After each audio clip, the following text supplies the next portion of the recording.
When at length all the company was gathered on the east bank of the Silver Lode, the elves untied the ropes and coiled 2 of them. Rumil, who had remained on the other side, drew back the last one, slung it on his shoulder, and with a wave of his hand went away, back to Nimrodel, to keep watch. "Now, friends," said Haldir, "you have entered the Ninth of Lothlórien, or the Gore, as you would say, for it is the land that lies like a spearhead between the arms of Silverlode and Anduin the Great. We allow no strangers to spy out the secrets of the Ninth. Few are permitted even to set foot here. As we agreed, I shall here blindfold the eyes of Gimli the Dwarf. The others may walk free for a while until we come nearer to our dwellings down in Egladin, in the angle between the waters." This was not at all to the liking of Gimli. "The agreement was made without my consent," he said. "I will not walk blindfolded like a beggar or a prisoner, and I am no spy. My folk have never had dealings with any of the servants of the enemy. Neither have we done harm to the elves. I am no more likely to betray you than Legolas, or any other of my companions." "I do not doubt you," said Haldir. "Yet this is our law. I am not the master of the law and cannot set it aside. I have done much in letting you set foot over Celebrant." Gimli was obstinate. He planted his feet firmly apart and laid his hand upon the haft of his axe. "I will go forward free," he said. "or I will go back and seek my own land, where I am known to be true of word, though I perish alone in the wilderness." "You cannot go back," said Haldir sternly.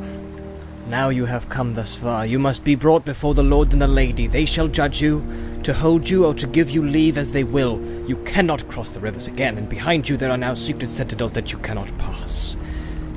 You would be slain before you saw them." Gimli drew his axe from his belt. Haldir and his companions bent their bows. "A plague on dwarves and their stiff necks," said Legolas. "Come," said Aragorn. "If I am still to lead this company, you must do as I bid. 'Tis hard upon the dwarf to be thus singled out. We will all be blindfolded, even Legolas. That will be best, though it will make the journey slow and dull." Gimli laughed suddenly. "A merry troop of fools we shall look. Will Haldir lead us all on a string like many blind beggars with one dog? But I will be content if only Legolas here shares my blindness." "I'm an elf and a kinsman here," said Legolas, becoming angry in his turn. "Now let us cry a plague on the stiff necks of elves," said Aragorn. "But the company shall fare alike. Come, blind our eyes, Haldir." "I shall claim full amends for every fall and stubbed toe if you do not lead us well," said Gimli as they bound a cloth about his eyes. "You will have no claim," said Haldir. "I shall lead you well, and the paths are smooth and straight."